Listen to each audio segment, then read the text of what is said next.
তো চলো আমি আরহানকে কিভাবে সুজি বানিয়ে খাওয়াই আজকে সেটাই তোমাদের সাথে শেয়ার করব। ফার্স্ট এখানে আমি বোল নিয়ে নিয়েছি একটা, তার মধ্যে সামান্য পরিমাণ ঘি, আর এখানে 2 চামচ সুজি নিয়ে নিয়েছি। তারপর সেটাকে ভালোভাবে নেড়ে এর মধ্যে পানিও অ্যাড করে দিচ্ছি। আর এদিকে আমি 3টে কিমিয়া খেজুর আগে থেকেই ভিজিয়ে রেখেছিলাম, যেহেতু আমি ওকে চিনি খাওয়াই না ওই জন্য এখানে আমি খেজুর ব্যবহার করছি। তারপরে খেজুরটাকে ভালোভাবে চামচের সাহায্যে এভাবে ম্যাশ করে নেব। সুজিটা আমার অলমোস্ট হয়ে এসছে। তারপরে একটু ঠান্ডা হয়ে গেলে এখানে আমি ফর্মুলা মিল্ক অ্যাড করে নিচ্ছি। মিল্কটা দিলে সুজিটা খেতে আরও টেস্টি হয়। তো আমি এটা আরহানকে বেশিরভাগ ডিনারেই খাওয়াই, ওইটা খেতে খুব পছন্দ করে। তো চলো কিভাবে খাচ্ছে তোমাদের সাথে সে দেখো তোমরা।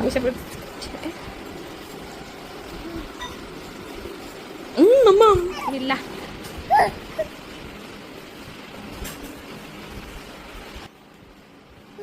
মা। আর আমি 6 মান্থের পর থেকে ওকে এইভাবেই সুজি বানিয়ে খাওয়াই। তো তোমাদের যাদের যাদের বেবি আছে আশা করছি তোমরাও এইভাবে খাওয়ালে খেতে পছন্দ করবে। তো দেখো মাশাআল্লাহ ও পুরোটা ফিনিশও করে ফেলেছে। আশা করছি তোমাদের ভিডিওটা হেল্পফুল হবে। তো চলো টাটা, আল্লাহ হাফেজ।